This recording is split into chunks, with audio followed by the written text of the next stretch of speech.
7:30. It's, for the people that are watching, it's June 15th, and we're in the Brainerd City Council chambers. Tonight, for showcasing, we have country fabrics and quilting, and we have Deb Burton here with 3 others, or 2. Yeah, bring them all up and state your name and address, and yeah.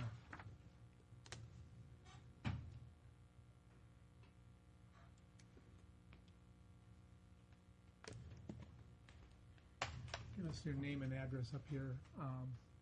The home address or the Yeah, that shop would address? be fine, yeah. Well, The we have home- 3 home different address. home addresses. Okay. that'll be- I don't live with my mother anymore. It is, I've tried. just for the record, though, for everybody. She'd like to sometimes.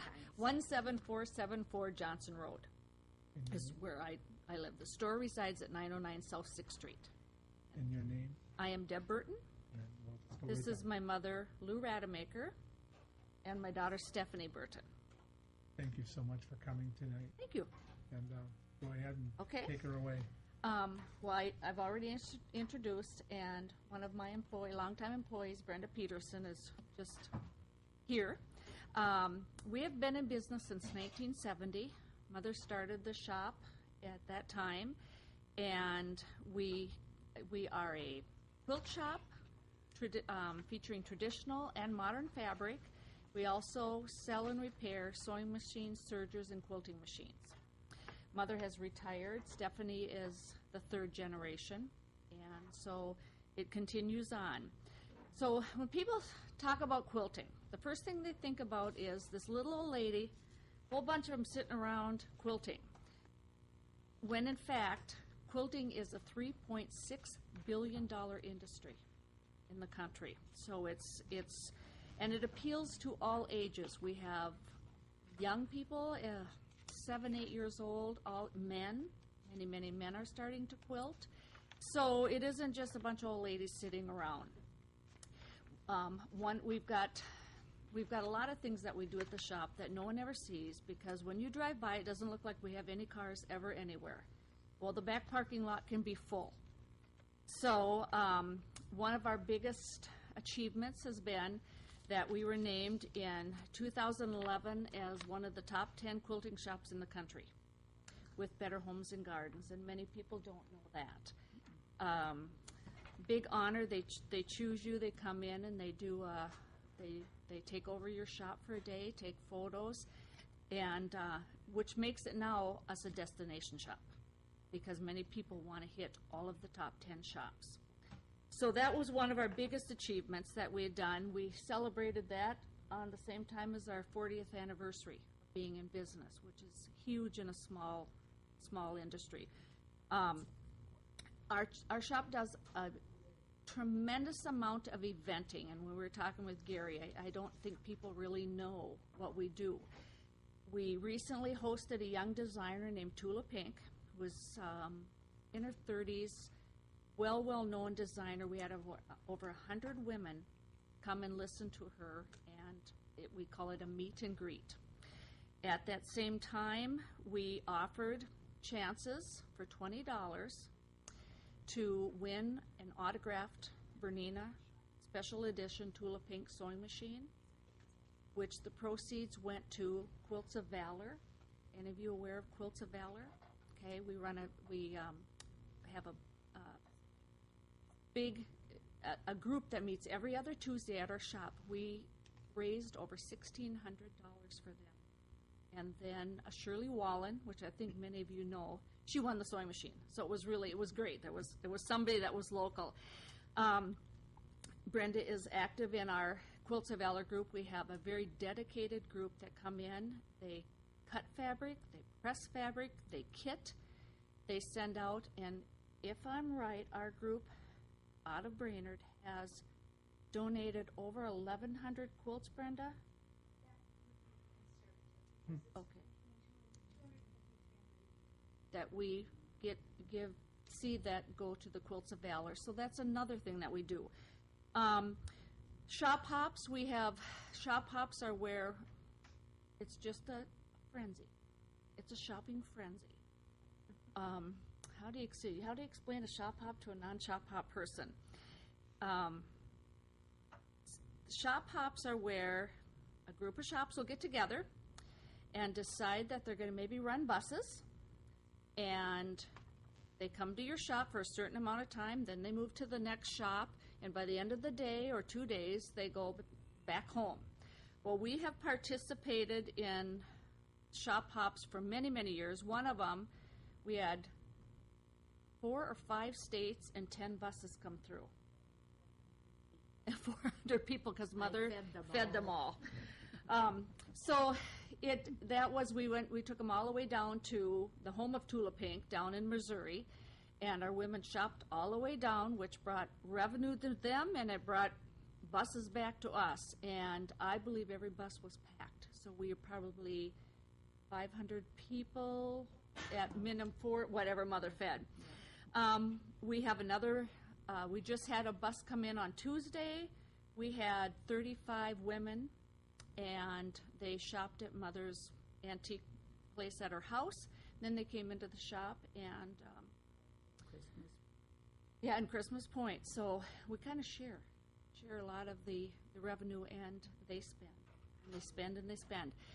In 2 weeks, we have 4 buses coming through, and same thing, it's another shop hop. So, and then to wrap it up, I'm fast. The other thing that we do is, I don't know if any of you have heard of Quilt Minnesota. Quilt Minnesota was started by a shop in St. Cloud, Gruber's, which is well known. Brenda, help me. 9 years, Brenda? 10? 9 years. We've been doing this. It is the first 2.5 to 3 weeks in August, and we will have over 800 people come through our doors. They will come from Tennessee, they come from Alaska, they get on planes just to do this shop hop. So there are 70 some participating shops around the state, and they are all trying to win the trip for 2 to Alaska, is basically what it is. Outside of the fact that there are sections, and there are 7 sections, and in order to be eligible, they have to hit at least 7 of the 9 shops in each section. So everybody, they come around, and we have special fabric that is made just for Quilt Minnesota, exclusive to us. You can't buy it anywhere else. We have that going. That'll be the first 3 weeks of August. And one other event, so basically all we do is event. It's a cart and pony show most of the time. Another thing that we do is we participated in a thing called Row by Row. It was started on the East Coast. It started on a whim, and any shop that wants to participate, it is now in every state. You design a row for a quilt, and the hoppers, the row by row people come into your shop, they get this pattern free. Last year we sold, they printed little license plates, vanity plates that you made up for your quilt shop. I sold over 500 of them. So that's how many people just came through.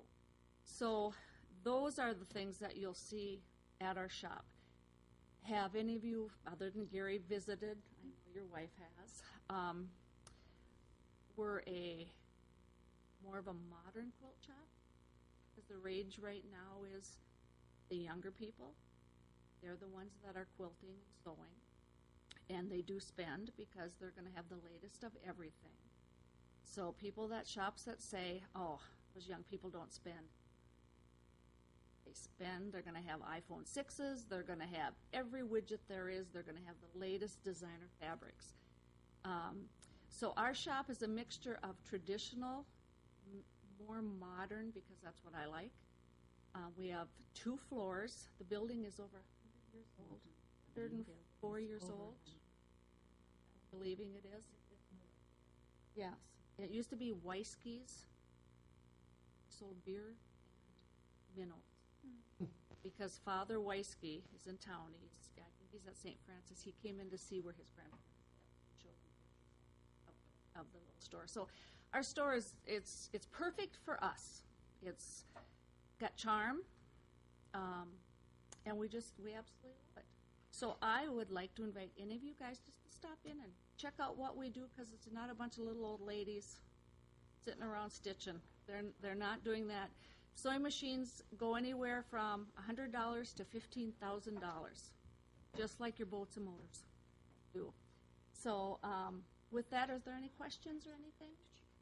I just have one question. That's the Quilts of Valor. You know, if somebody wants to participate, and I came there and I was just amazed at the amount of people that were doing it. And Yeah, how he does was there that work, day. and how can you participate in that? And Oh, you can participate by donating money, because our biggest expense on Quilts of Valor is postage.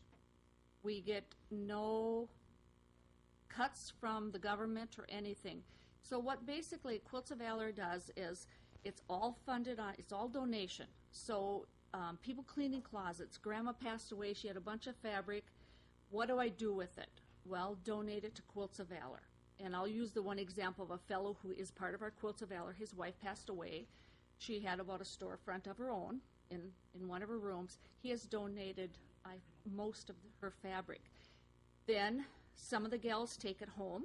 There's probably 12 to 15 women and men working downstairs.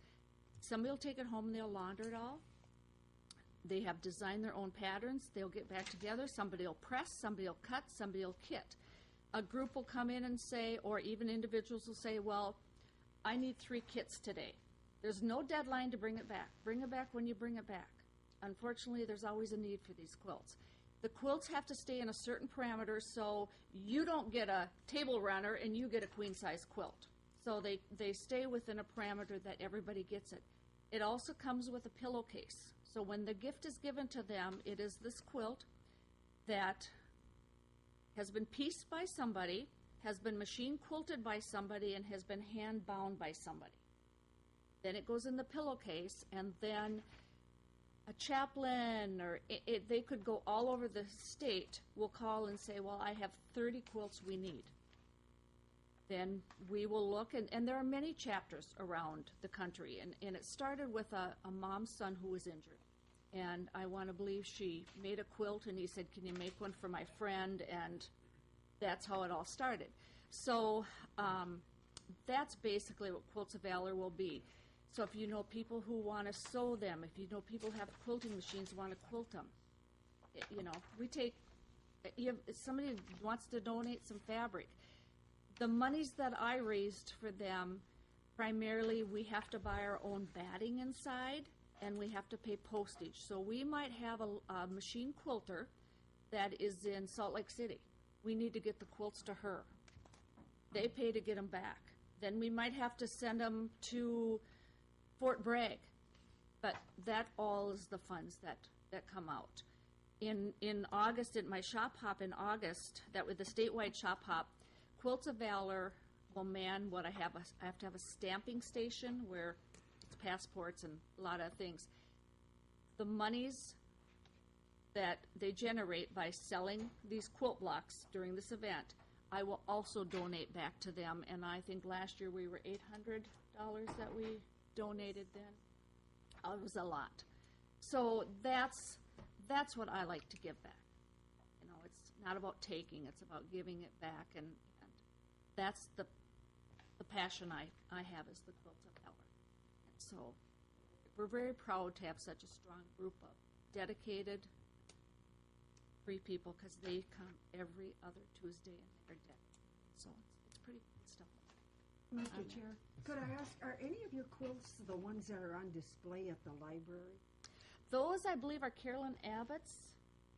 She is a quilt. I'm not sure. I haven't been in the Well, library. there's quite a variety, and I know they're soliciting or inviting quilters to bring quilts in, and they have.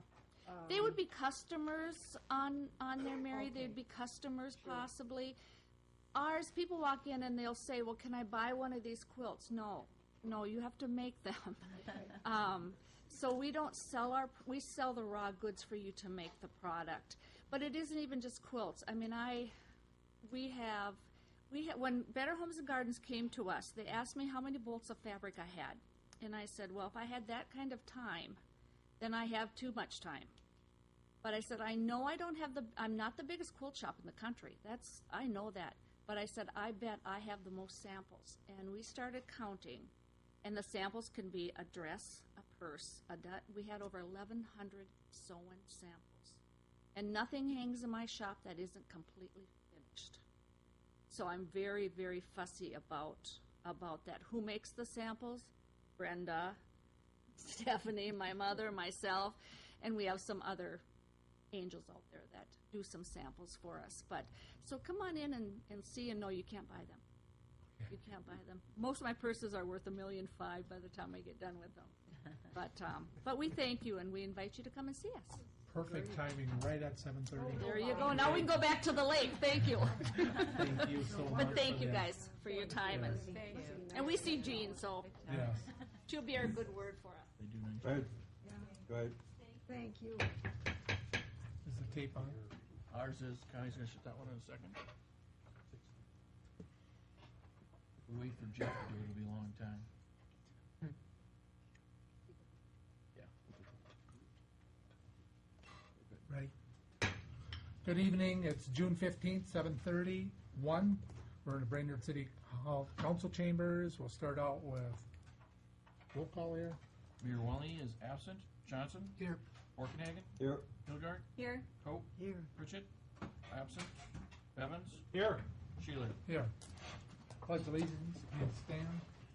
I pledge allegiance to the flag of the United States of America and to the republic for which it stands, one nation, under God, indivisible, with liberty and justice for all. Item number 4 is the approval of the agenda. So moved. Second. We have a motion, we have a second. Any discussion? All in favor of the motion, Actually, there was signify a by aye. little discussion. Did you want to remove item 7 or 6B? Oh, wait, that's 5. We're on 4. We're on We're in 4, that'll be fine. Approval of agenda? Yeah, that's what we were. Okay. Oh, Yeah. I see where you're at. If you wanted to remove item 6. Okay, we could do that. Now would be the time to do that. Oh, then. Under discussion, yes, we'll remove, and you're right. Yeah. We're gonna remove 6B, Business 371 Construction Project Layout.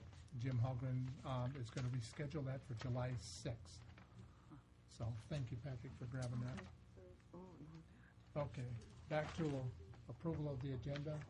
All in favor, signify by aye. Aye. Opposed, same sign, that motion carries. We'll go to item number 5, the consent calendar. Mr. Chairman, I would like to remove item B3, and that should go under the planning recommendations, I believe. 9C.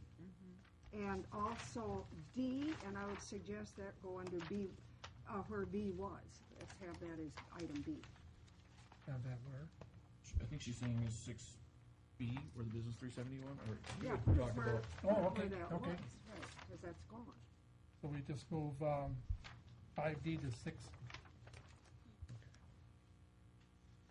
B3 would go to the planning discussion. And D would go to what's D under 6. Thank you. So then, So moved with that. I'll just quickly say all matters listed are considered routine by the council and be enacted by one motion. There'll be no separate discussion of these items unless good cause is shown prior to the time the council votes on a motion and adopt by roll call. So we have a motion by Mary. Second. We have a second. We'll go with roll call. Johnson? Yes. Orkenhagen? Yep. Hilgard? Yes. Cope? Yes. Bevins? Yes. Sheeler? Yes. We'll go to item number 6, which is presentations. We'll start out with 6A, that's airport update. We have Jeff Wig and Jeff Chezak. Jeff and Jeff. Welcome, and state your name and address. Jeff Wig, Brainerd Lakes Regional Airport Manager. Jeff Chezak, member of the Airport Commission. Thank you. Thank you. Well, we very much appreciate the opportunity to come in here again. As you folks know, you are co-owners of a pretty robust facility for the city of our size. And as you also likely know, the airport ordinance requires us to come in once a year and make a report to our owners, which is the city council and the county board. So Commissioner Chezak, being one of the city appointees, agreed to accompany me on this this trip today. I'll start out with a few remarks, and then Mr. Chesak will wrap up. And then at any point, obviously, we'd be happy to take any questions.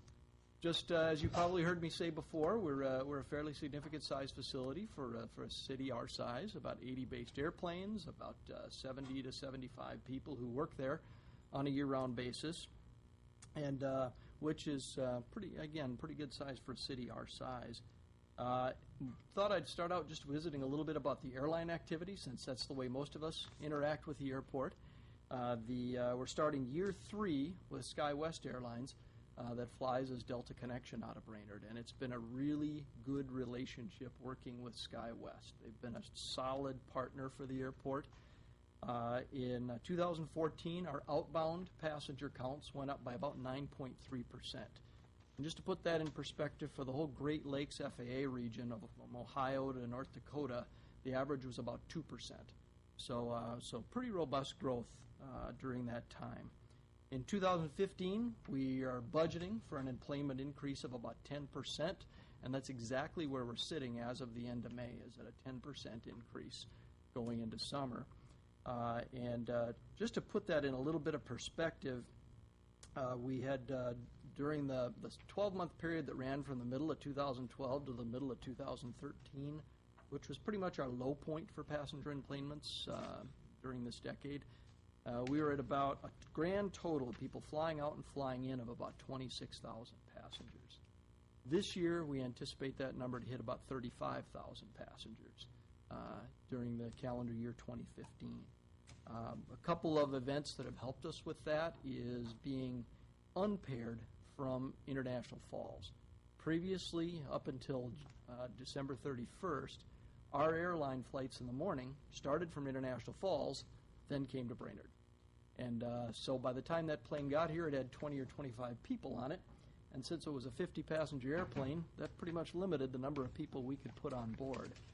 Now we have all 50 of those seats to ourselves. The evening flight gets here at 11 o'clock in the evening, stays here overnight, flies out the next morning. It's all ours. So that gives us a significant amount of room that we can grow this year, and we're hoping to take full advantage of it. A couple of things just to mention as our co-owners in terms of some trends that you should know in the airline industry. If you've been following some of the news there, you know that the number of airlines is getting smaller, and these airlines are not willing to take on unprofitable routes anymore. I think it was the president of TWA was once quoted as saying, anytime he looked out his office window, he wanted to see one of his planes taking off. Well, he'd be laughed out of the room right now, because these folks only want to fly profitable routes. And as a result, a lot of those airlines have pulled out of smaller markets. And so it's just something we always need to be aware of here. In addition to that, these 50-passenger jets, these Canadair regional jets that we have, nobody's making them anymore. The smallest production jet right now is about 76 seats. So there'll be a time in the future when the 50-passenger jets will be pulled out of service, and we'll need to be ready to step up to the next size jet. We'll need to have the number of passengers in place to do that. And when you combine that with a pilot shortage, again, you could see that there's a possibility that some small cities will lose service in the future. So as a result, we need to grow, and we need to have a really strong relationship with our carrier. And as Commissioner Chesak and Commissioner Sheeler know, I take one out-of-state trip a year. That's to go to St. George, Utah, and visit with the management at SkyWest, just to be able to keep that relationship solid with those folks. In addition to the airline activity, however, we have a good amount of activity and growth happening on the general aviation side. As you know, Airmotive Enterprises changed hands here a few years ago. That guy with the quiet car ads on the radio is the principal owner, Mr. Donnellinger, and he's been a tremendous partner for the airport. He and his partner, Jeff Voigt, have invested a lot. They have now 4 aircraft under management, jet prop aircraft, twin-engine aircraft, including Mr. Higgins' aircraft now. I see him out there in the audience that he uses for his business. And they also they sell a jet prop aircraft called the Quest Kodiak, which is a unique workhorse type of plane. I believe they're the top dealer for the Quest Kodiak right now. They've sold 4 of those in the last 12 months. Their maintenance shop, when I started, there was 1 maintenance tech working out in the aircraft maintenance shop. Now there's 3 maintenance technicians and a service manager, and I know Airmotive hopes to grow that by at least 1 more before they're done. And as a result of Airmotive's growth, they're hitting a point where they're outgrowing their existing space. And so they're exploring options with the airport in terms of what to do next. Build additional space, what would that additional space look like, how would it be financed and paid for, et cetera. So it's exciting, and as you can imagine, anything at an airport comes with about 3 times the amount of red tape that anything that happens outside an airport. So these things happen at a measured pace, but we're looking forward to moving them forward. A couple other things that I'll comment on real quickly. We're going into 2 major projects out here at the airport right now. One is updating our master plan. And, cities and counties, of course, are familiar with master planning. An airport's master plan, I always say, is a master plan on steroids. The document from FAA to tell you how to do your master plan is 152 pages without appendices. So it's pretty significant. One of the big pieces that we as an airport want to build into that is the ability to attract high-wage economic development to the field, to be able to grow some of those high-wage jobs, which, of course, benefits the community and, of course, brings revenue to the airport as we bring more tenants onto the field. We have good space for it. And the second project that we're working on will hopefully help us to do that, and that is the water and sewer, the municipal utilities extension that the city of Brainerd, along with partnership with the city of Baxter, are working on bringing out to the airport. We've started work on our portion of it. Surveyors and environmental analysis people were there last week working on it, and we're really pleased with the partnership, the regional partnership on this of the 2 cities. And it comes at a very auspicious time for the airport because we have basically one shot now of getting FAA funding to be able to do this. And for just the portion that happens inside the airport boundary is at least $1.1 million, and we can get a very significant portion of that funded by the FAA if the project goes forward this year as scheduled. So we're just really pleased to see that move forward and happen. A couple other things I'll mention just real quickly, and then I'll step aside for Commissioner Chesak. Obviously, funding and resources are always something we look at pretty carefully. We have our growth has stretched our resources a bit thin. We have currently we have a 19-hour day, 7 days a week. We cover that with 4 operations staff, myself, and a part-time secretary. And so, and our operations staff are they don't just plow the runways and fix the hangars. They're also EMTs. They're also firefighters, and also something that's fairly rare for an airport our size. They're also weather observers, certified weather observers. So if our automated weather observation station ever goes down, we go out and stick our finger in the air and figure out which way the wind's blowing and report it to the weather service. So. And, of course, one of the things that I'll mention real quickly is the airport has had flat funding for the last 7 years from both the city and the county, and that's something we'd look forward to at some point, hopefully, seeing that change. But certainly an important part of our funding, but we do generate a lot of our own funds on the airport itself. So with that, I'll step aside and let Mr. Chesak step forward. And I've been plenty verbose during the period. Good evening, everybody. Reflecting on what Jeff said, I just, with your budget discussions coming up soon, take a look at your line items and expenses and revenues. And as far as expenses go, see what doesn't go down. You probably find there aren't too many items, and the airport is one of them. And this is a facility that's working. It's great. It's great for economic development. It drives it, and I can say this honestly, I was not the enthusiast as I am today a half a dozen years ago, 4 or 5 years ago, regarding the airport. And seeing people come on board like Mr. Wigg and the staff out there, and especially the FBO with the way they're increasing their production and sales and everything out there is just going very well, and it's encouraging. And I would just respectfully request that you give a lot of consideration to the dollars the airport receives from the city, and we're working on the county too, to kind of push that driver along. And of course, we all know what that means, and it's not an easy choice. But there's one other thing I'd like to add about Mr. Wig. I followed him for now. He's going on his pushing his middle of his third year now out there, and he has a lot of pride in the airport. I don't know if many people realize that, but it brings a lot to the airport, and I think the perception the public has out there is much better than it was at times, and I think a lot of us on the airport commission are very proud of that as well. And so if there's any questions, I'm sure Jeff or I would be happy to answer, and appreciate your time tonight. So. Thank you, Jeff. Thank you very much. Any questions? I do. I have some. Go ahead, Mary. The first question I had was how many flights come into and go out of Brainerd daily? Does it vary, or what's the average? 2 in and 2 out. So there's the first flight leaves, actually starting July 1st, that flight will move from departing at 5:30 in the morning to 6:50 in the morning. And then the second flight out departs at about 3:30 in the afternoon.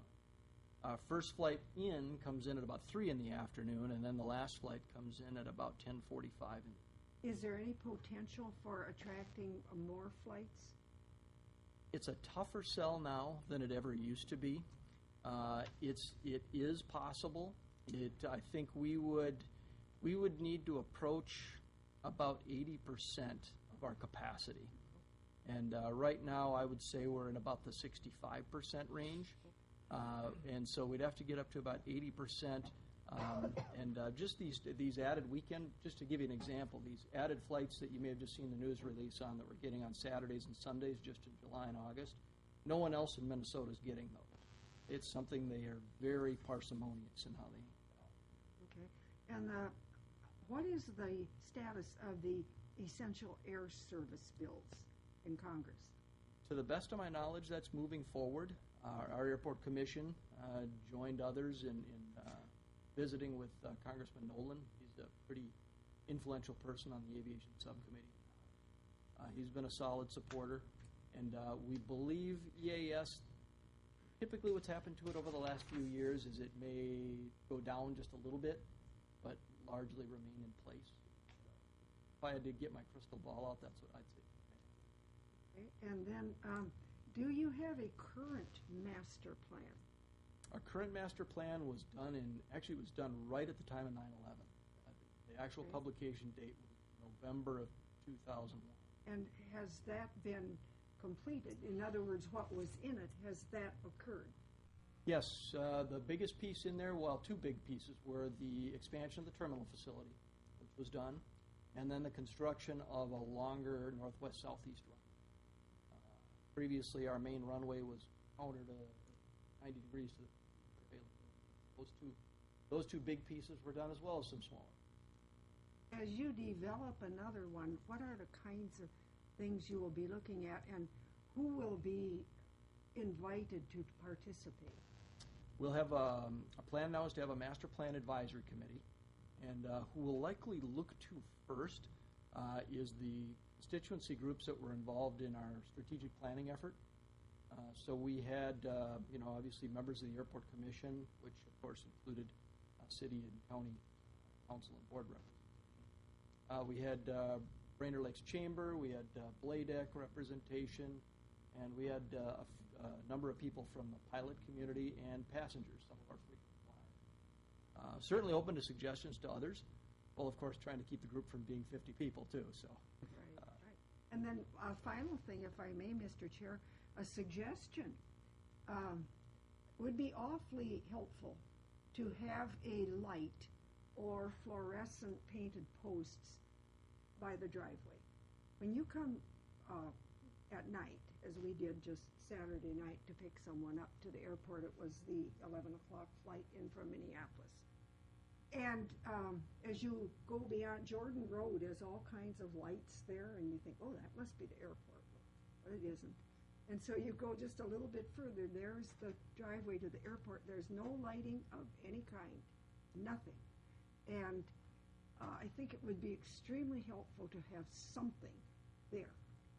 You're talking about right at the intersection of County Road 142 and 210? Right where you there? turn into the driveway.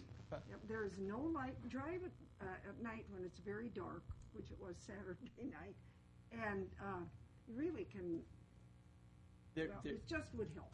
There is a light there, but it's Well, I've it heard wasn't that on it Saturday very night. likely was just not I on. can guarantee you there. that. Yes, So, yes, I'd like you to look into that then, please. absolutely. Thank Typically, you. we call MnDOT up and they come out and fix it. Okay, thank you.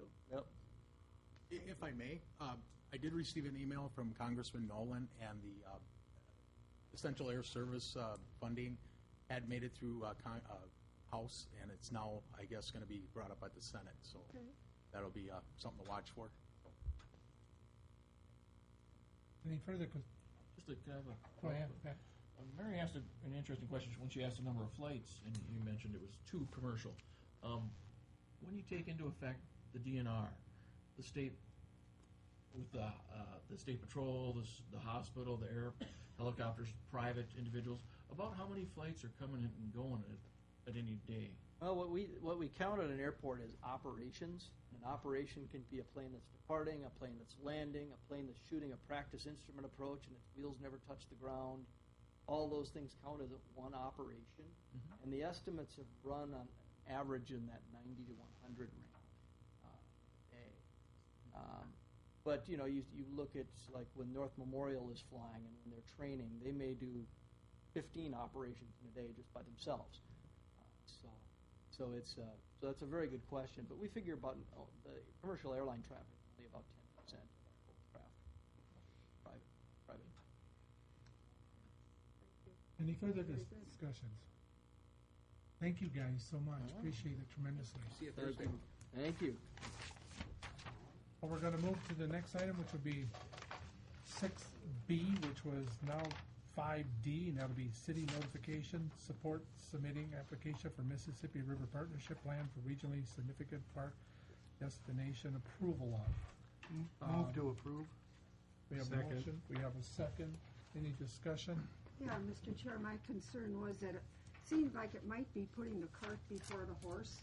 In other words, it's now at the HRA, and they're proposing a committee and going through, I think, a really good process to move ahead on this. And it seems to me there are parts of this plan, as you look at what exists, that might be very appropriate for park designation.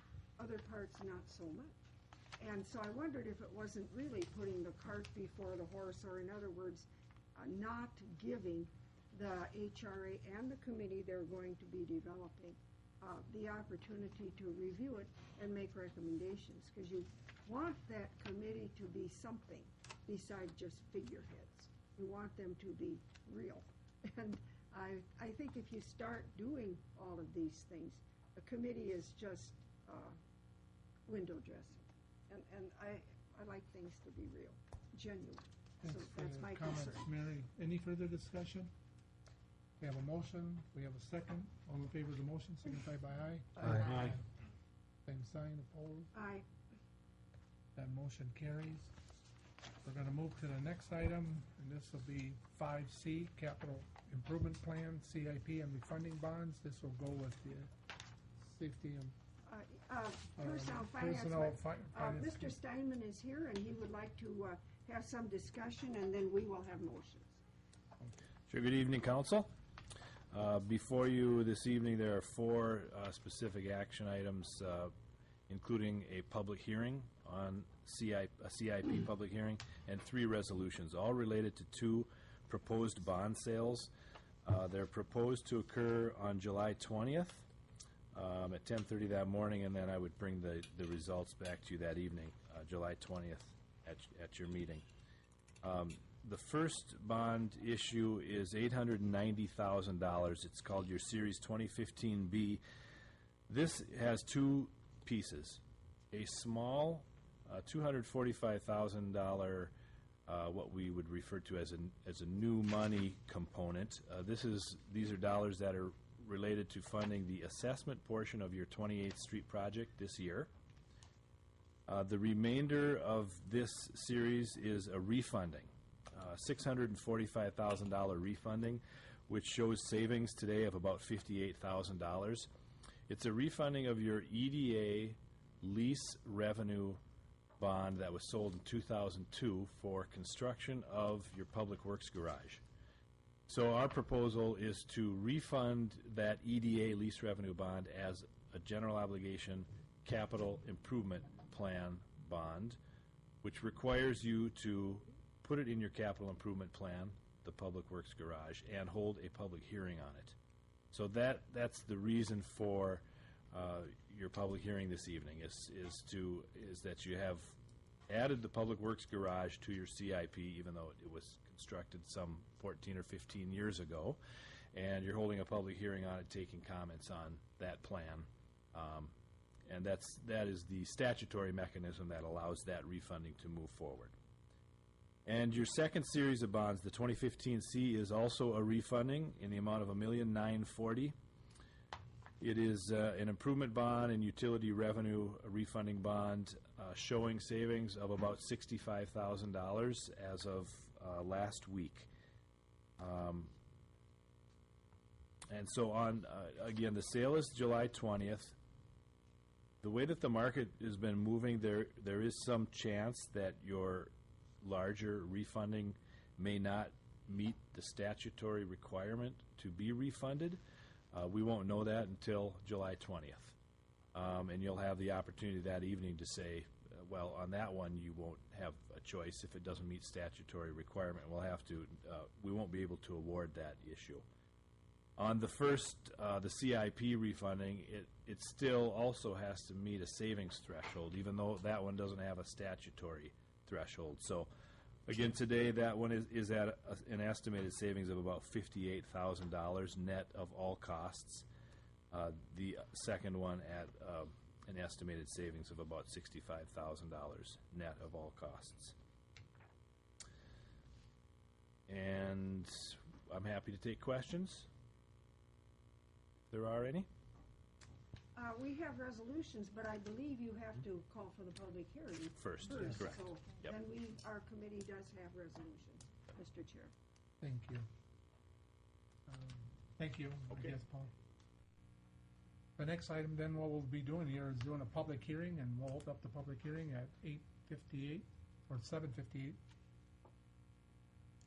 Anybody here for the public hearing concerning the adoption of a 5-year capital improvement plan for the city prepared in compliance with Minnesota Statute Section 475.521 as amended, and the issuance of general obligation bonds thereunder to finance the acquisition of the public works garage through the refunding of the public facility lease revenue bond series 2002A issued by the EDA of Brainerd. And public hearing is on. We've got once, we're going twice, 3 times. We'll close the public hearing here at 7:59, and we'll go to item number 2, which will be to adopt the resolution, Mary. And, Mr. Chair, I move that we adopt a resolution adopting the capital improvement plan as amended and providing preliminary approval to the issuance of the bonds thereunder. Second. We have a motion by Mary, a second by Gabe. Any further discussion? If not, then we'll go with roll call. Johnson? Yep. Orkenhagen? Yep. Hilgard? Yes. Coe? Yes. Bevins? Yes. Sheeler? Yes.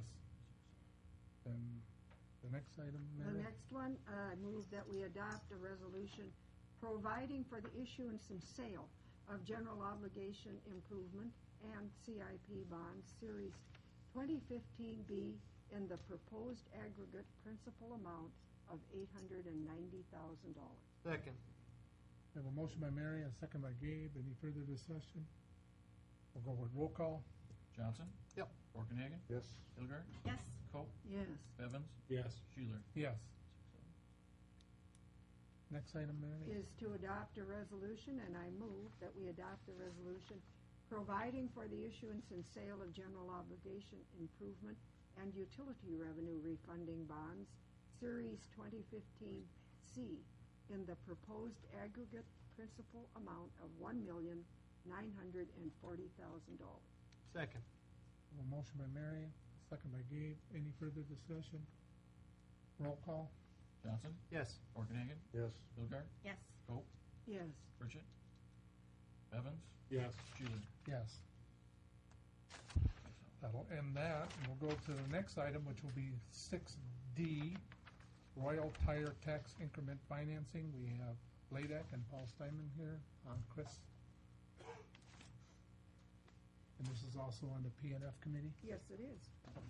Good evening. Chris Robinson, Brainerd Lakes Area Economic Development Corporation.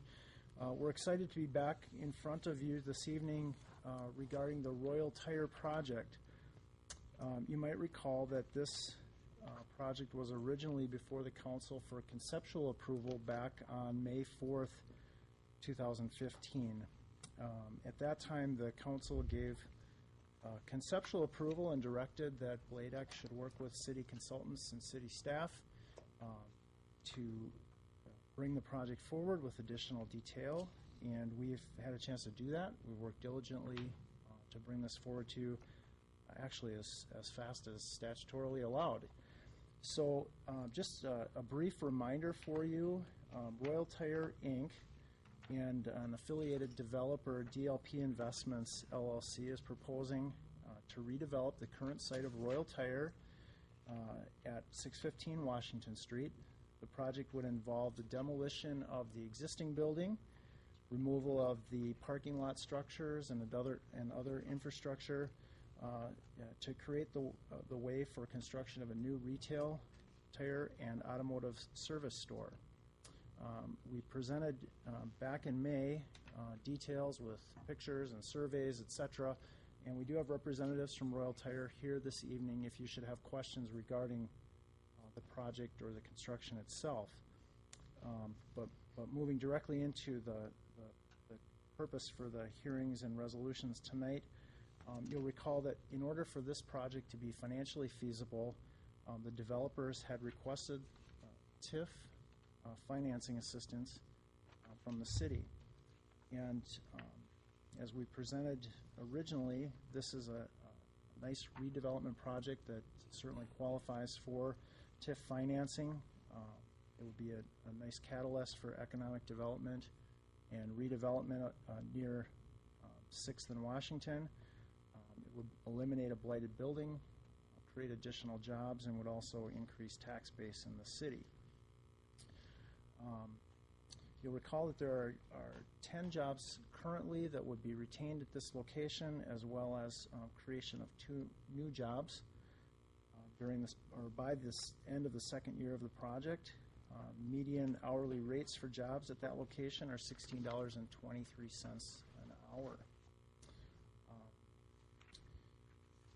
The tax increment financing proposal is a pay-as-you-go and will be used for demolition, redevelopment, and site cleanup as allowed by statute. The developer originally came forward requesting assistance with a present value of $200,000 in order to make the project feasible.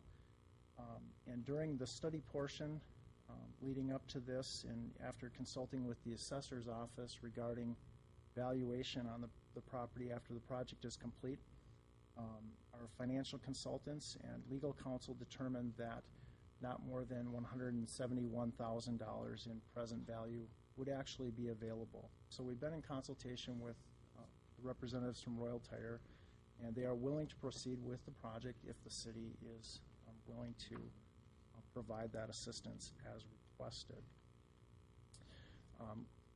Mr. Steinman is here and can cover for you the technical elements of the project tonight. And again, if we have questions of the representatives from Royal Tire, we'll bring them up as well. Thanks, Chris. Welcome, Paul. Thanks, Chris. So procedurally, there are 2 separate public hearings that you need to hold. The first is a public hearing taking comments on the establishment of the TIF district, and then a resolution for your consideration to adopt and create the tax increment district. And then another public hearing concerning the business subsidy to be granted to Royal Tire. That has to be a separate public hearing. And then a resolution to enter into the private development contract. And lastly, a resolution authorizing an interfund loan for advance of certain costs, administrative costs, in connection with the district. So 5 specific items that you're required to proceed with this evening. Thank you. Any questions for Paul? With that, I'll start out with the public hearing, and this will be concerning, as Paul's mentioned, concerning the proposed establishment of TIF District Number 4-18 within Development District Number 4, adoption of a TIF plan for the TIF district, and modification of the development program for the development district. And what we'll do is open up the public hearing at 8:05 for anybody that wants to come up and speak on behalf of that issue. We have Mark. Mr. President, may I offer a clarification on something? Yes, please.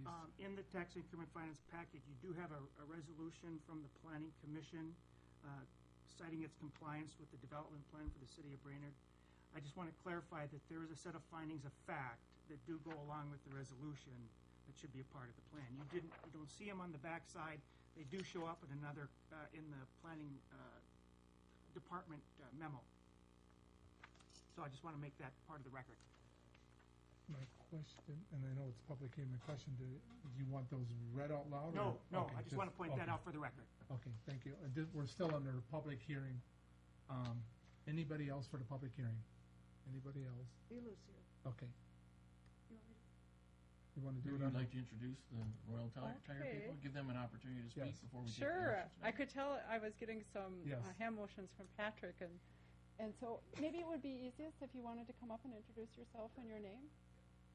We have 3 representatives, including the owner, the local assistant manager, and Brad, who oversees several operations and components of Royal Tire. All right, well, my name is Paul Dunick. I'm one of the owners of Royal Tire. It's been a family business now since 1948. Second generation now of the original company. Excited to be in Brainerd. Been here for quite a while. Look forward to many years. Thank you. Brad Burley, Vice President of Retail Operations. Been with Royal Tire for 4 years. I work for Paul. And I'll echo his words that we are very excited about this whole process and what we're going to be bringing to the city of Brainerd. So, thank you. Thank you. Aaron Fairchild will be the assistant manager at this location. I've been in the company for 3.5 years. I've worked in St. Cloud and worked back again. Thank you so much.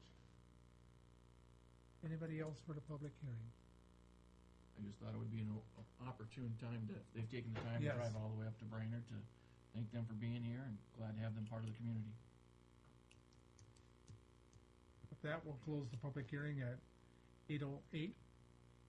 And we'll be open for Mary on D2. Yes, Mr. Chairman, I move that we adopt a resolution approving a modification to the development program for Development District Number 4 and a TIF plan, TIF plan, for TIF District Number 4-18. Second. We have a motion by Mary, a second by Gabe. And Any before further- we vote on it, I think of 1 or 2 things Paul may have neglected is that originally we were looking at 15 years for the time frame for this district. It is now 25 years because of the difference in valuation that was anticipated.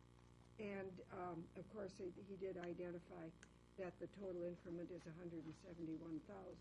Now, the question asked in committee was, well, what if the values start rising?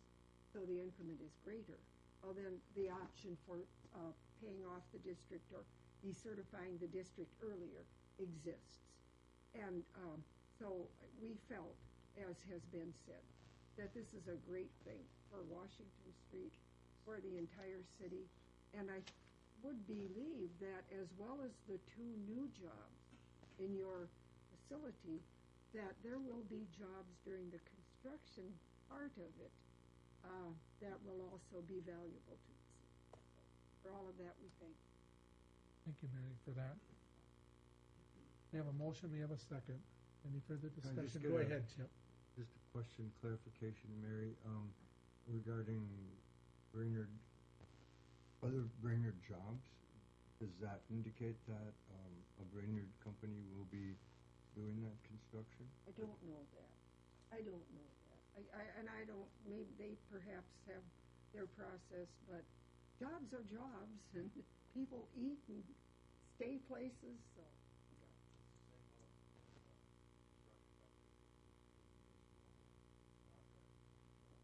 Okay. Thank you.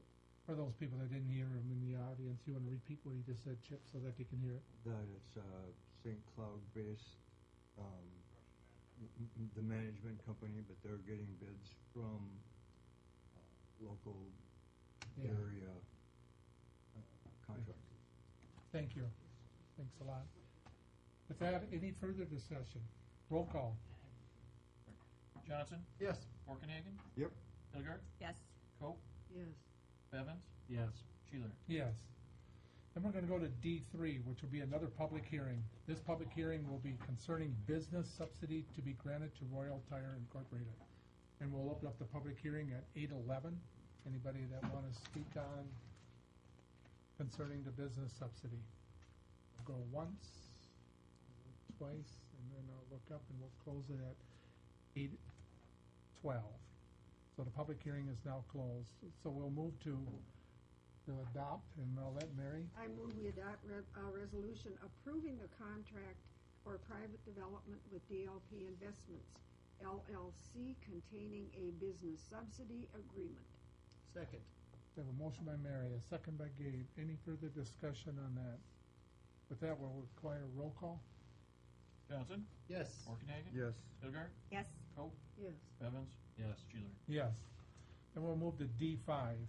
Go ahead, And Mary. I move that we adopt a resolution authorizing interfund loan for advance of certain costs in connection with TIF District number 4-18. Second. We have a motion by Mary, a second by Gabe. Any further discussion?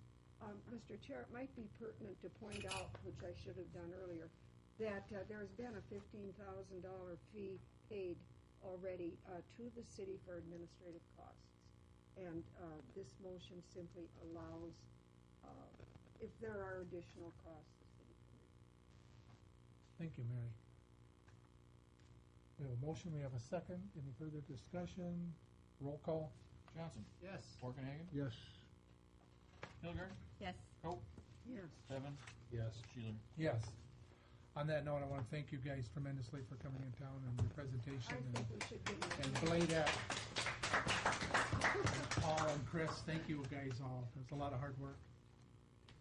Welcome. Thank you. Don't be strangers. You can always welcome up here. You'll be there. Thank you guys again.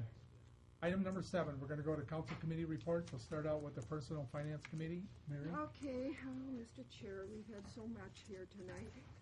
We begin by, I will move approval of the bills, transfer funds, and payments to contractors. You note there were 2 contract payments, one to Minnesota Spray Foam for the Park Department roof in the amount of $16,524. The second one to Overwood Fence for Memorial Park in the amount of $22. Did I say the second one first? $16,524, and this one is $22,500, and I so moved. Second. We have a motion by Mary, a second by Gabe. Any discussion? The only discussion I had on that, on Overwood Fence Company, was, real quick, was what happened with the used fence. And, anybody know what happened with the used fence? I that was remember there? during the park meeting, Tony talked about how they're gonna leave the old fence up and put the new fence up almost, and remove them, install and remove Yeah, some days. it's- But I don't remember what he said he was gonna do with the old fence. It was in pretty rough shape, I remember him saying, but I don't know what happened to it. Okay, thank you. We'll find out and get that back to you tomorrow morning. Well, appreciate that. So we have a motion, we have a second. Any further discussion? That'll be, you want roll call on that one? Yes, sir. Roll call. Johnson? Yes. Borkenhagen? Yes. Hildegard? Yes. Cope? Yes. Bevins? Yes. Sheeler? Yes.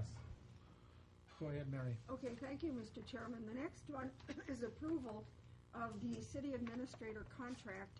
And since Gabe and Sue were instrumental in helping develop this, I've asked Gabe if he would give the report.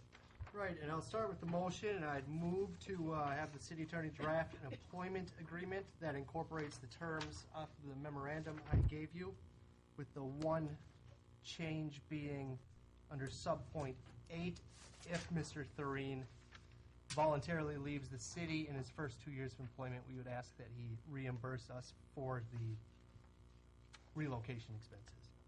We have a motion. Second.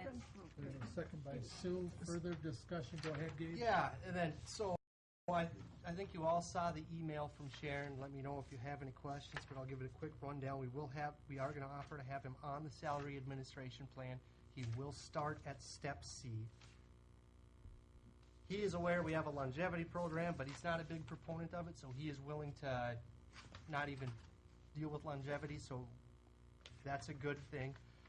He is interested in helping us implement a PTO program instead of a vacation and sick leave, which is something we've talked about on PNF at least. So that's good, but we are giving him a bank of 3 weeks vacation to start with. No. We are not giving You're anything. giving him a bank of 60 hours of sick leave, but he's going to earn 3 weeks of vacation. Okay. Right. That last page talks about Yep. So the vacation will be 3 weeks. But it's all listed here. He doesn't. There are some subpoints 6 and 7 are to major cost savings to the city. Upwards of $25,000 over really what we could have had any candidate. So I think coming on step C works for us financially. I think Sharon made it sound like this will work for him financially, and I think we're going to have a new city administrator with this. I think, if I may, Mr. Chair, Gabe, could you perhaps identify items 6 and 7 for the public? Because in committee, we did discuss that. That is a really Okay. significant cost savings. Yeah, number 6, Mr. Thurine. Can I interject here? We, on number 6, we may have some HIPAA concerns to Okay. discuss All that right. right now. Sorry. And number 7's okay? That might not, I don't think we should probably. I think we should keep Generally, it. yeah. Thanks, Mary. Well, there are savings. Let's just say that. There- Yes. This is a good contract if this gets accepted. First of all, I want to thank Sue and Gabe for doing a wonderful job here, and great job bringing it and getting the motion and getting it expedited. So with that, if anybody else wants to add to that before we go to a vote. So we have a motion, we have a second. All in favor of the motion, signify by aye. Aye. Hold same sign, that motion carries. Well done. Okay. Item number 3. Yes, Mr. Chairman. Item number 3 is Police Department overtime. It was informational only. All of you, I believe, had that information in your packets. The chief did, I think, a good job trying to explain that much as they try to keep overtime down, it simply can't be avoided sometimes. There are court times that a police officer was on a case that's then in court. That officer has to be there. If he's not on duty, we have to pay him overtime to come in and do it. There are, however, various events that you will see listed in the overtime roster that the police department, thus the city, are reimbursed for. So just for information, we're asking the chief to make note of those reimbursements and add them to the reports that he gives, the monthly overtime reports, because then it doesn't look quite so frightening when you see that some of these community events especially, they are reimbursed, the school officer, etc. So that makes a huge difference. That was informational only, Mr. Chair. Mary, can I add to that? And I want to, thank the police chief for bringing it to it. And you're more transparent of all the departments, because you do send us, every couple of weeks, you do send all this stuff to the council, and we appreciate that tremendously. for the transparency and keeping us abreast. So sometimes all of a sudden you become under the eagle eye, and it's only because of your transparency, and we appreciate that.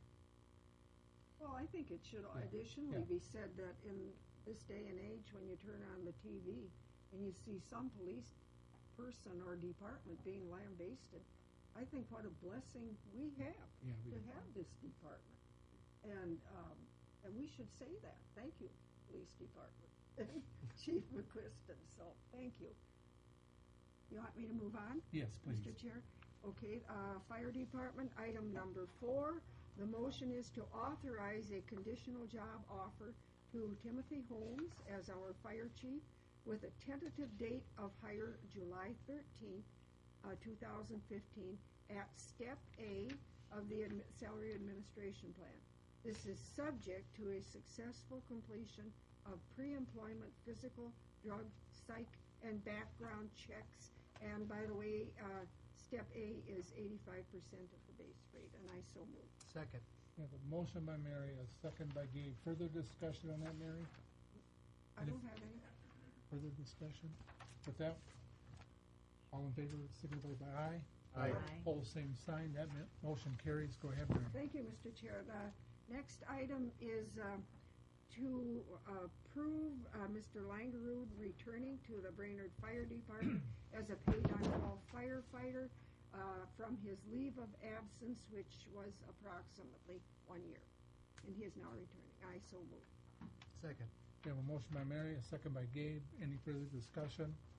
All in favor of the motion, signify by aye. Aye. Pose same sign. That motion carries. Go ahead, Mary. Thank you, Mr. Chair. The next is a motion to adopt the procurement policy that was in your packet. We've actually looked at it a couple of times.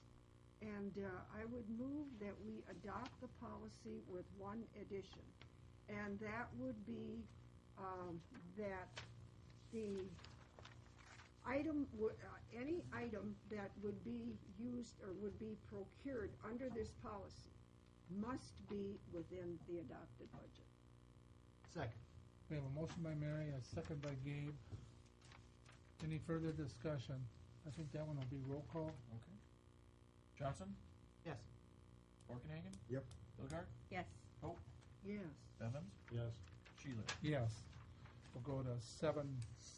Okay, the next item, loan subordination, and we authorize the execution of the subordination agreement. It's one that exists, and we are simply agreeing to stay in second lien position for this party who is refinancing their mortgage under the Small Community Development Grant, and I so move. Second. We have a motion by Mary, second by Gabe. Any further discussion? All in favor of the motion, signify by aye. Aye. Pose same sign. That motion carries. Thank you, Mary. Thank you, Mr. Chair. And the last item, oh boy, this is really moving along. And this one is the pertaining to the reimbursement of the airport infrastructure improvements. And the motion is that we adopt the attached resolution in the city of, for the city of Brainerd, stating that if the city issues debt for the airport utility extension, it will be able to reimburse itself from the bond proceeds. That's a motion. Yes. Second. We have a motion by Mary, a second by Gabe. Further discussion, Mary? No more. Any further discussion? That's roll call. That is. Johnson? Yep. Borkenhagen? Yep. Hilgard? Yes. Coe? Yes. Evans? Yes. Sheeler? Yes. Thank you, Mr. Chair. That completes our report. That's a new record for you. Just can't resist. That's Oh, all that was great. Is Pritchett been holding you guys back? We were done before 7. We're going to give him grief when he comes back. No. We'll go to 7B, Safety and Public Works Committee. Thank you, Mr. Chair. Item 1 is the Baton Memorial March event application. The motion is to approve the application for the event, and I so move. Second. Oh. We have a motion by Bevins, a second by Sue. Any further discussion? All in favor of the motion signify by aye. Aye. Pose same sign. That motion carries. Go ahead. Thank you. Item number 2 is the sale of the transit bus. As you recall, we did vote earlier on in the spring to get rid of a obsolete bus. It was the little one that we got from, I think it was Pine River or whatever. And it's just an FYI that it has sold, and the bid, 2 bids were received. One at $3,572.50, and the other one at $3,600. And the higher bidder will be completing the purchase this fall. FYI, item 3, the driveway at 1101 K Street Northeast. There was some concern. Let me give the motion. The motion is to approve the engineer's recommendation to participate in the amount of $136.36 if and when the driveway is approved, with acceptable materials, with the cost coming from the construction fund and ISO. We have a motion by Bevins, a second by Chip. Just a clarification to everybody on the council, if you see this picture, this is not what we've done. This is the before picture. The after picture is just grass. So that's gone. So that part, that concrete apron is no longer there, it's just grass. The curb cut is there, but we didn't replace the concrete. There was nothing to connect it to, as you can see. So if they ever redo the driveway, we're in for 132. So that explains, we didn't build that. Any further discussion? All in favor of the motion signify by aye. Aye. Opposed, same sign. That motion carries. Go ahead, Mr. Thank you. Item number 4 is the stop sign request up on Wild Avenue and North Elm Street, which we have so far declined to issue. And this is just a report back, FYI, with the low traffic volumes, and only, we sent the police up there to do a little bit more monitoring. And with the low traffic volumes and only 1 verbal warning, the police are confirming that there's not enough activity to raise any safety-related concerns. That takes care of that. Item number 5, and I don't know, Mr. Osgarden, if everybody got that picture that you handed out? No. You can pass it down the road. You just have to share it. I have from our council agenda to your agenda, I just have just a little. Do we have a I'm Lowell trying to think. Elementary? Yeah, maybe they Request don't from have Lowell Elementary. That was removed. We That had was an email. removed. That was removed. Yep. Okay. I'm sorry, if your agenda has anything on it from Lowell Elementary, that's been removed at this point. So, Thank you. At their request. I'm Sorry sure we'll about see that. it back. We covered Sorry for that. Item number 5 are off-premises business signs, and I'm sure you've seen, this is the only photograph we have for, and have to share, just so you can see what we're referring to. These are the little often homemade signs that, Mr. Oscar, do you want to explain this? Or you, I good to go? You know, you've seen them all over Brainerd and outside of Brainerd, which we can't control, but generally referring to soliciting business for a particular business. And right now, our ordinance does not allow for that.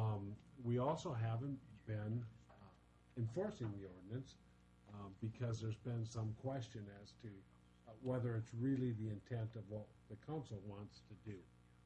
We have requested staff to come back. Right now, it's very specific. Signs are not allowed in the right-of-way, period. The general enforcement would be any staff member may go up and pick them up and throw them in the garbage. That's basically what the ordinance says, no notification. So we've asked staff to relook at that, particularly in relation to allowing what you might consider the bottom picture, where that's a professional sign that's right in front of a particular business during business hours, during open business hours. Also, maybe a little bit in the ordinance regarding tweaking the enforcement. Do we want written notification to a violator? Do we want a phone call? Or do we just want to direct staff to pick up the signs and throw them away? So, there's no motion at this point. FYI, that's where we're going with this, is kind of to look at modifying our existing ordinance to allow certain signs under certain circumstances. And I don't have any more detail at that because we haven't seen what staff's come up with yet. Mr. Chair, do you want our opinions? You're giving us various options that the council might, and there may be others. to consider, but I think it would be nice if there would be some discussion by full council before anything comes up. And, you know, you've laid out some options very well. But I just wouldn't, I'm always so uncomfortable when I see an ordinance full-blown in front of you, particularly like this. You know, we do occasionally get accused, more than occasionally, of maybe being anti-business in some ways. And you do have to ask yourself, if they're a small temporary sign for a couple of days, is it really that egregious? You know, I voted against hauling out all these garage sale signs on the, I mean, come on. If they're there forever and they're falling down, and then I think, yeah, they should definitely, something needs to be done. But if it's a little temporary sign for 2 or 3 days, advising the public of something, I just can't see that it's arises to such an egregious event that we need to be amending ordinances. It just Thank you, bothers Mary. me. Go ahead, Gabe. I think we need to, as the ordinance stands right now, is the signs need to be removed and they need to be thrown away. So maybe we do need to look at amending the ordinance to allow some leeway for people. That's my thought. Thank you. But I have one Oh, go question to ahead. Kelly, or maybe Mark. Is this new ordinance possibility that we're going to be seeing in the near future, is that going to include garage sale signs? This would include signs in the right-of-way. Any sign put in the public right-of-way? Mr. Osborne? This is, Started with baby steps. the draft that I would submit addresses business signs in the right-of-way. The garage sale sign issue is addressed in the zoning ordinance, and a little bit in another section of the city code. This is not a zoning ordinance issue, this is a right-of-way issue. And so, no. The intent right now is not to address the garage sale signs. And if I could real quick, our current language, I would say, is anti-business. It's anti-business, the way we've got it written. What we want to do is propose language that's pro-business. Be positive in our statement that, yes, we encourage this type of advertising, but for public safety reasons, we want to have some limitation on it. We want to change the conversation here. Can I ask a question? Mark, on, you know, the realtor signs, open house signs with the balloons, and they put them in the right of way, you know, for an afternoon. Does this fall underneath? No. This don't? That does not, the real estate signs are not addressed that way. And are they allowed in the right of way? Yes. So all real estate signs can be in the right of way? Yes. And that's in our ordinance? Okay, so they're not in violation when they're in the right of way? No. Okay. So maybe others should be allowed too. I'm certainly willing to look at the entire thing, but I'd like to see maybe 2 or 3 options rather than this is the ordinance we want.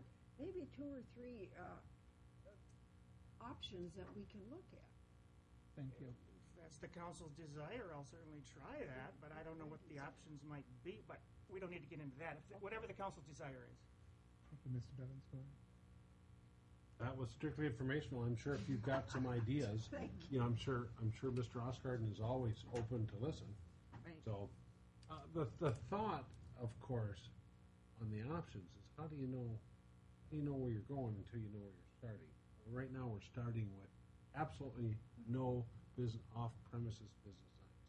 Right. So we have a place to start. Now we need to discuss what we're looking for, and I'm sure that might be different for all of us. We'll get a chance to discuss it when we see what comes out of it. Item 6, the rental. We had a presentation from the rental inspection program. Discussion was, of course, is that we have a new rental inspector who we got to meet, who is here today. Can you wave your hand? Josh Stewart's there, and we learned what a fantastic job he's off to, and what an incredibly large undertaking that he's gotten himself involved in. We received a report that we currently have. We're tracking 1,106 properties, of which there are at this point, 939 are registered rental properties for a total of 2,360 dwellings. And this is the time of the year that we do registration, so he's busy. We could try the cloning thing out on him, and I think it might benefit a lot of people. We've talked about a number of different things. One is how he does his job, from everything from travel time to the inspection to possible new way of scoring, which emphasizes more safety and health and welfare and less cosmetic, which is sometimes a complaint. As you know, you get a lot of complaint on the cosmetics. So that's kind of a different, that's sort of a contradiction there, because people complain about the cosmetics, but really as an inspector, he's proposing that our primary concern has to be health and safety, welfare. We're probably likely that the three of us will be going on a ride-along with him sometime in the next 3 weeks. We've discussed expectations. As you know, we had an issue come up recently on a change of ownership in mid-year. They expect to have some recommendations back to us by the first meeting in July, or at least in the near future. We hope by the first meeting in July. We talked about more inspections, how to streamline the inspection process, how can we add to the inspection process. It's a large portion of where people live in the city of Brainerd. And I don't know if any of us knew back in 2001, what a big undertaking this would be, but what a lot of steps we've made. So at this point, it's just FYI, introduce the man to you if you haven't met him. I hope you do get a chance to, and let you know that there's all kinds of opportunities for improvement, and we're working to make the system better. If you have questions, you can ask, but I'm probably not going to have them. So it's really more an FYI. And that ends our report, Mr. Chair. Thank you. We'll go to item 8, which is unfinished business. Item 8A is call for applicants, informational. We're looking for a cable TV advisory committee, 2 terms to expire on 12/31/2016 and 12/31 of 2017. We've got an opening at the Charter Commission for 2 terms to expire on 12/31/2018. HRA has 2 terms to expire on 6/6/2020. Then the Rental Dwelling Boards of Appeal, 1 tenant and 1 general public representative, terms to expire 12/31 of 2016. And then we have Brainerd HRA/City of Brainerd, Mississippi Riverfront Subcommittee. It's new. There's a see attached application form that was in the packet here. So anybody that's looking to be part of any of these applicants, get a hold of the city. And Mr. Chair? Yes, please. If I may, it's my understanding that Alderwoman Hilgard has recently moved on to the I'll call it the paper mill task force. But in the past, we've had 2 on there. And if we never had 2. No, we just had 1. Okay, just had 1. Yeah. Okay, just thought I would check, because if I was going to volunteer, if there used to be 2. Oh, okay. I mean, we can always open it for the second one, but there was just, I don't know if it's necessary or not. I just thought we had 2. Okay. And I think everybody's welcome, to go to the meetings at all times. Sure. Item number 9, if we go to that, which is the Planning Commission. 9A, conditional use permit. And what I could do, Mark, you want to just kind of, because Dave's not here, you want to take these line item by line item a little Yes, bit? sir. Please. At the Planning Commission, they had a special meeting on June 8th to consider a conditional use permit and a variance request from the Log Cabin Restaurant and Bar at 714 South 7th Street. The Log Cabin Restaurant and Bar is under new ownership. Mr. Randy Bai and a partner have purchased the property from the Lakes. They are doing some changes to the facility, including menu, and they also are interested in using their area in front of the building that's under the overhang to have an outdoor seating area for food and or service of beverages, including alcohol. And as the council knows, we just recently changed our zoning ordinance to allow the outdoor service of alcohol under certain circumstances. This requires a conditional use permit, the service of the alcohol as well as the service of food. So that's why Mr. Bai was before the Planning Commission, was to request a conditional use permit for this outdoor area. The outdoor area was actually shown in a diagram that was included as part of the packet, and I think that's an important document for the Planning Commission to look at, or the City Council to look at, because I'm going to refer to a potential modification on that, if I can find it, in a moment. But in reviewing and I should mention, the conditional use permit and the variance have to be considered separately. In fact, the conditional use permit should be considered first before the variance, because the conditional use permit can be granted, but for some reason, if the council chooses and doesn't feel it warranted, the variance could be denied, and I'll get into that in a minute. The conditional use permit has been recommended for approval by the Planning Commission, subject to a number of findings of fact, and subject to two conditions. The first one being that outdoor area has sufficient lighting, and the outdoor area will close at 11 p.m. and the closing time will be reviewed in September by the Planning Commission to see how that is going and if there would be a modification made to the hours. Since the Planning Commission meeting, I will note that the owner has talked to an electrician, and they are looking at the potential to have rope lighting out in the seating area, and they can LED rope lighting, and they can adjust the brightness of that for the outdoor seating area, so he is following up on that. So the Planning Commission has recommended the conditional use permit. One of the key parts of the including the service of ability to serve alcohol outdoors was the need and the ability to only access an outdoor area from within a building, going inside the building and then coming back out again into an enclosed area. The way the log cabin is set up with two front doors, the owner feels it is impractical to be able to make the remodeling necessary to be able to comply with that requirement. So has asked for a variance from that interior access requirement to allow customers to access the seating area from the public sidewalk.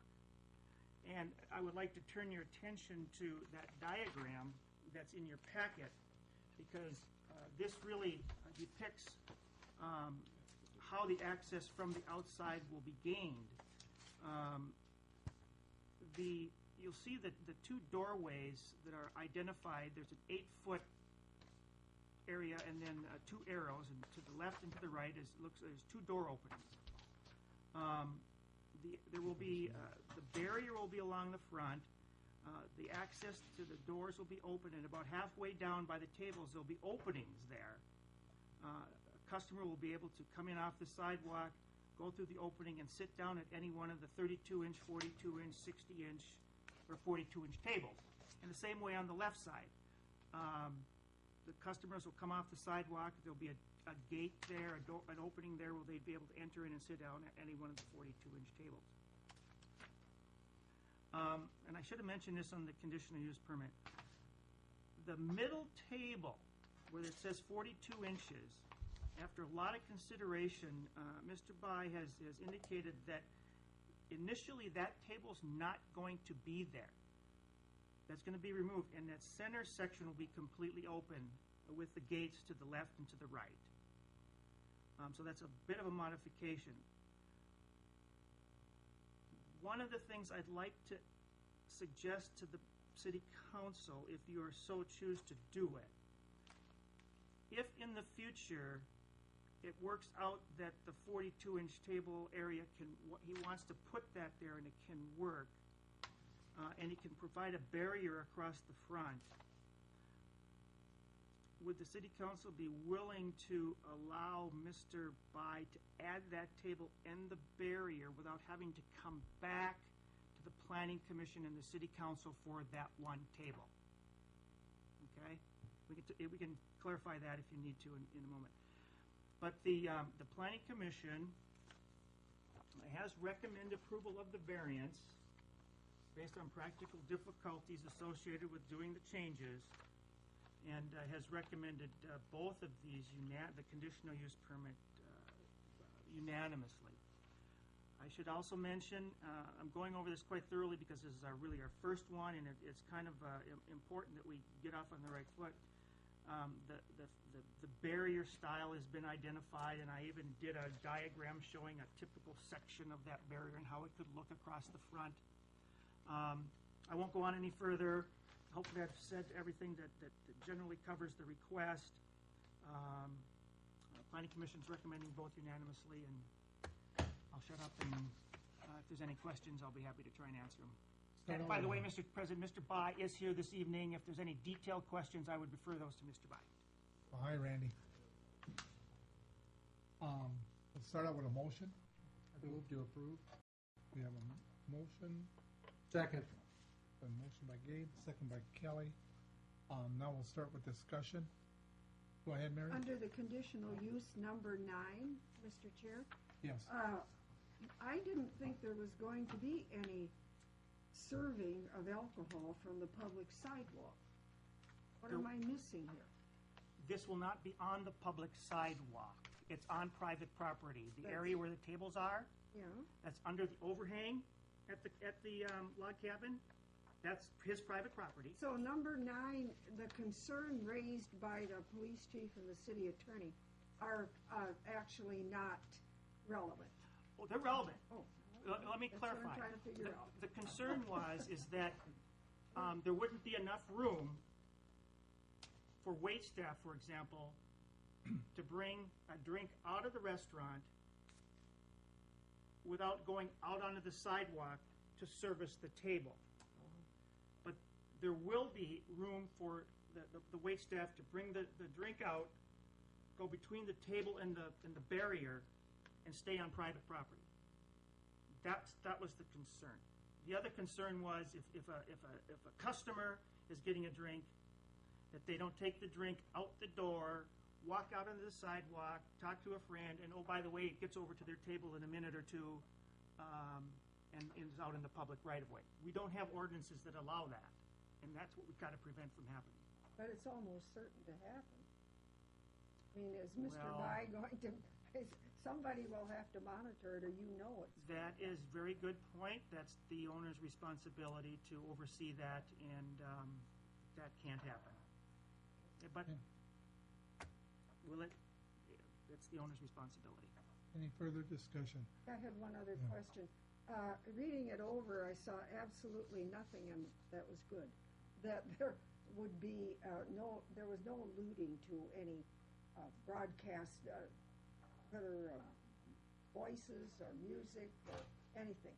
So that is not a part of this. In other words, one can assume it won't happen. Correct. Okay, thank you. I just know, and I want to assure everybody, I've known Randy for 21 years, doing an outstanding job with the chaparral and chaps and, the wedding thing out there, and I've seen him operate a class operation out there, and I just know you're going to do a wonderful job down there. And I thank you for coming finally back into Brainerd. With that, we have a motion, we have a second. All in favor of the motion? Oops, I got another question. I mentioned the ability to add that middle table in the future. Is there any way that the council's that part of the comfortable with motion? that? Yeah, that was part of my motion, is Okay. to allow that. And my Just second. Okay, Get that on the record. thanks, Mark, for catching that. All in favor of the motion, signify by aye. Aye. Opposed, same sign. That motion carries. We'll move to 9B, Mark. Is that vote for the conditional use permit? You also need a vote for the variance. Well, that's where we're going Right, with 9B 9B. is the You want to- variance. Got it. I'll move 9B. Second. We have a motion by Mary, a second by Stu. Any further discussion on that, Mark? Not from me, sir. All in favor of the motion, signify by aye. Aye. Aye. Opposed, same sign. That motion carries. Then we're going to go and pull 5B3, the extension of the premises, the log cabin, 320 South 7th Street, from the consent calendar. That'll be 9C, and we'll probably be looking for a motion on that. on the consent calendar under 5B3. So, You want to yeah, I'm allude to that real quick? Sue just made a motion. Okay. I thought I heard her say. Okay, we have a motion by Sue, second by Gabe. Any further discussion on that? All in favor of the motion signify by aye. You want roll call? Nope, I just, Okay. All in favor of the motion signify by aye. Aye. Pose same sign, that motion carries. Thank you. Thank you, Randy. Mr. Chair, he is gonna fix that really nifty neon light. About $10 million to fix that, Randy. Yeah. Dang. We're going to go to item number 10. This will be public forum, time allocated for citizens to bring matters not on the agenda to the attention of the council. Time limits will be imposed. We'll open up the public forum here at 8:50. You want to go ahead, Mike?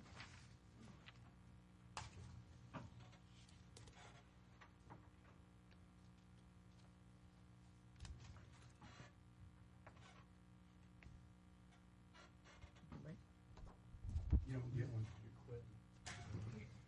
I'll share. This is a nice paper for a guy who owns the paper. Yeah. You make this on your own machine? Mike Higgins, 1801 Mill Avenue. Two things I'd like to discuss real quick. One is, when I first got here and I had my first paper mill task force, or our first paper mill task force meeting, there was 2 city council members there, you and Dolly, at the No. first one. I was, Dolly just asked if she could join it, but I was the appointed one from way back about 2 years ago. Okay. And that was the original task force, and then Dolly had asked if she could just come in, but she was never assigned by the council. Okay. There's no Is it kosher to have 2 city council people at a group like that? I mean, is it against any rules or No, it's ordinances wide or any of open. that It's stuff? wide open. I just I want- would like to have 2 city council people Yes. on that, and I would love to Okay. have Kelly, Yep. if that's okay. Yes, and we can, Is that okay with you, Kelly? Sure, I even asked for it. Crazy as that Sweet. may. And the other thing I'd like to talk about, and Councilman Sheeler talked to me earlier today about getting on the agenda for the 6th, and it's on the note that I wrote you. It's just some thoughts that I have about issues that I see with the city of Brainerd pertaining to, some of the stuff that I've heard talked about tonight. And, there's a perception out there and a reality, and they're 2 different things. And I really want to figure out how to align the reality of how awesome you guys actually are to work with.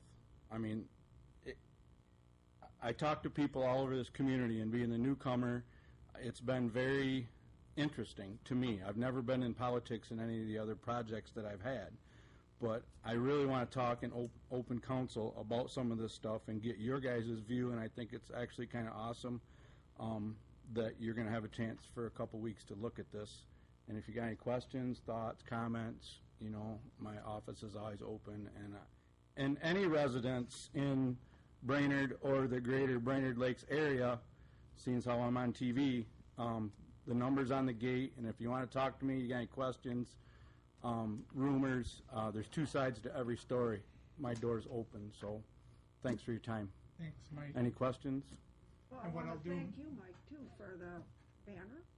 Oh, And you're welcome. for the Thursday, put in a little plug for Thursday. Oh, yeah, Right Thursday around. hit. We're having our open house at the paper mill, starting at 1:30 to 3:30, dam tours. 3:30 to 5:30, we're going to have paper machine 7 open. My crew's worked very hard on getting the first, we've got the first room pretty much emptied, so we've got about 60,000 square foot of the warehouse cleaned out, floors poured, and tomorrow we'll be putting the polish on that. And then from 6 to 8, Jeremy Jackson from the Minnesota Historical Society is coming up. We're doing a presentation. We're going to have a DJ, a band, a lot of vendors. Last minute one is the college. They're going to be bringing their robotic welding machine out and setting it up for display. We've had some pretty interesting conversations with the college in town about doing some training out there. We've had the fire department out there, the police, doing a lot of training. It's been really interesting to see all the different entities of the community, out there doing some training, checking the place out, so. And hopefully, in the next couple days, we'll be signing our first lease too, so. I want to commend you on putting that big sign up that, your lease sign, lease, storage. Because right away, somebody pointed it out that they saw the big sign up there, great location, so, looks good. Okay. Thanks, everybody. Thank you. What we could do then is, somebody want to make a motion for Kelly? So moved. We have a motion by Sue, second by Gabe, that'll put Kelly on the Brainerd Task Force meeting.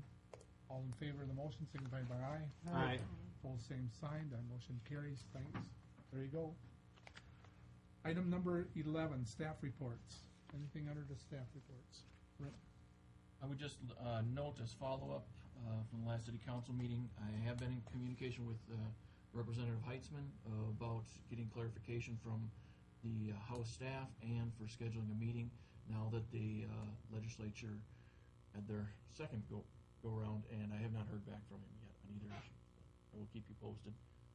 I anticipate that our committee will be getting together with the elected officials and seeing what we can do to get some answers with the city of Baxter. Good. Thank you.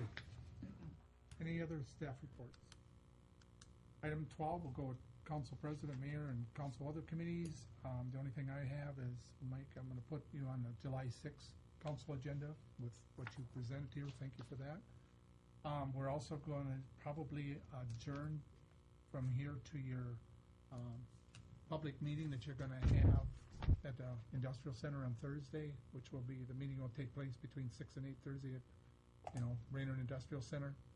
And we'll probably adjourn this so all council members can go to that. And we appreciate you having that. Other than that, I don't have anything else. Mr. Chair. Oh, yeah, What was, did you say Thursday?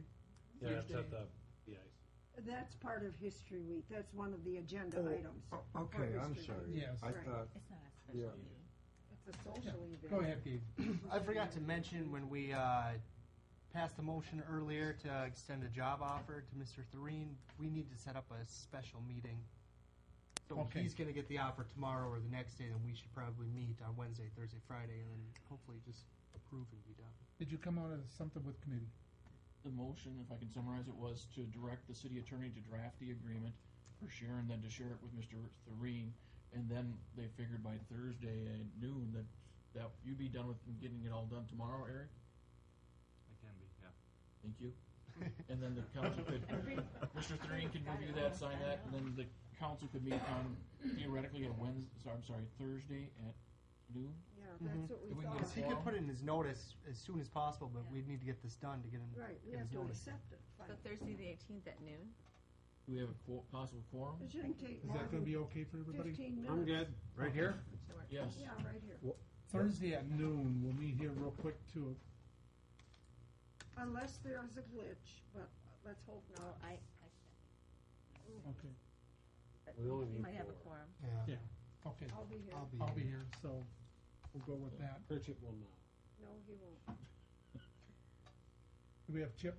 Chip yeah, that's That's the 5 then. 18th Good. Noon. 1, 2, 3. here. Oh, Yes. Oh, those two, okay.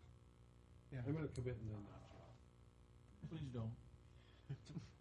At noon. Well, in that case, I'll go Thursday at twice. noon, here. And Patrick's buying lunch. Yes. That's what I heard. No, no, let's come in, vote, and go. There you go. Some of us have things to do. Not- Are you going to send out a notice? Chip? Yes, we will remind each of you, but technically I don't you want a called it, we will Subway post a sandwich. notice, yes, and let. I don't need to pick on Email someone. notices? I Yes, love oh, Subway. definitely. Okay, so we're gonna get, we'll get an email notice on this. Okay, with that then, we'll have two. Oh, Mr. Sheeler. Yes. What is this?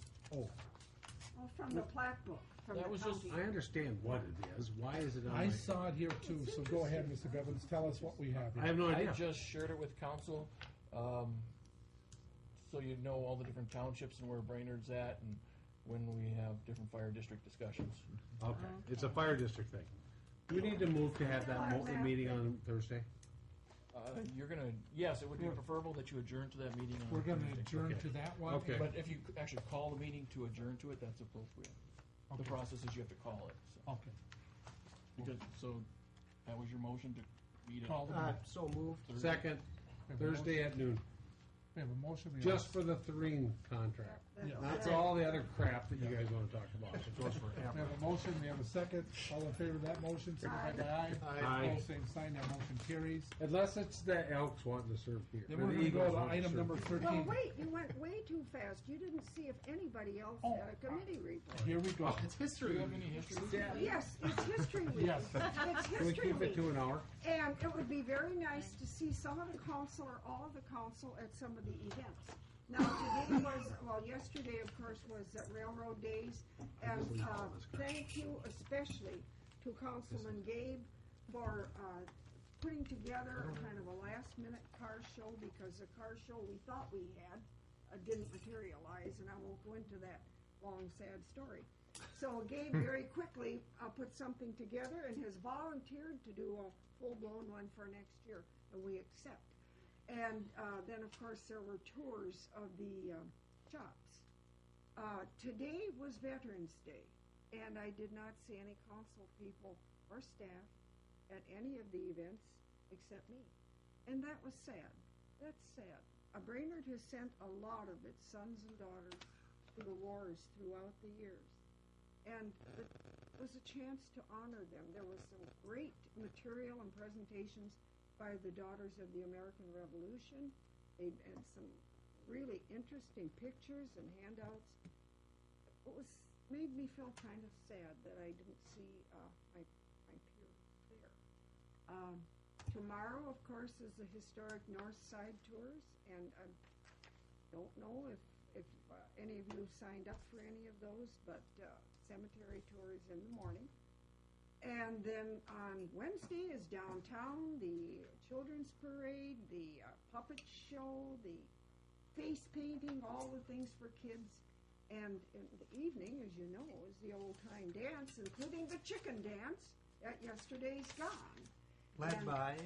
And Jess Perrine. And Thursday is is out at the paper mill, and we very much appreciate and look forward to that. Friday is our day with our Native American friends at the community college in the small lecture room. And there will be a discussion, and we are hopeful it will be a dialogue of tribal government. Saturday is Kids' Day at Gregory Park, and then Youth as Resources are actually taking that day over and providing the games and the fun and having some booths of their own art and such.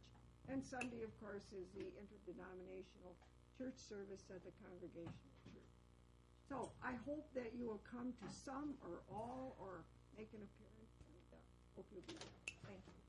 Well, I want to thank you, Mary, for volunteering me for something for tomorrow. I got it on my list. Driver. Okay. But thank you for your report. We do have one more thing, and I was rushing to get to that, Mary. Oh, all right. This is Jesse's Fryhammer's last meeting, and it would be fair just to have Jesse at least say something to us, and we want to, with your thoughts. Well, it's been a pleasure working at the city. I just had an opportunity I had to take, so I just thank you for working with me, and we're getting to work with you. So. And you are the best dressed. I don't know that. I always say that. Mr. Chair, I'm preparing him. No, next time I'll wear a tie. Go ahead. Okay. I'd like to make a comment on Jesse leaving. I don't know if you're a good employee or not, because I'm new around here. But I know you're a great citizen in this community, and the community of Brainerd is going to miss you for moving away and not being involved in the things that you are involved. I will still be regular involved with basis. the ice fishing tournament, so. But we do wish you well. Go ahead, Mr. Mark. President, I can't let this go by without saying Jesse has been a wonderful person to work with. Whenever the planning department has needed something, Jesse's always been right there to help us out. Been out in the forefront in helping us, and he's really set an example. And with his leadership, I'm going to miss Jesse as a working partner. So, good luck to you. Thank you. I already asked Jesse when Jeff Holstether retires, he's coming back. He's just doing this until Mr. Holstether, he's going to be more experience for us when he comes That's back. right. So, Welcome you back to Brainerd. Good luck, though. Good luck, Jesse. thanks, Jesse. And with that, we'll go to item number 13. We'll adjourn. We got two Two items we're adjourning to, the BIC meeting on Thursday from 6 to 8, and the council administrator meeting on Thursday at noon here in this council. Now, the BIC meeting is not a council meeting. No. You should clarify that. It's not a council meeting, it's No. just the ability for the council members That's to be right. there to hear And they an item that's. Yeah, it's going to be very interesting. Looking for a motion to adjourn. So moved. We have a second. All in favor? Aye.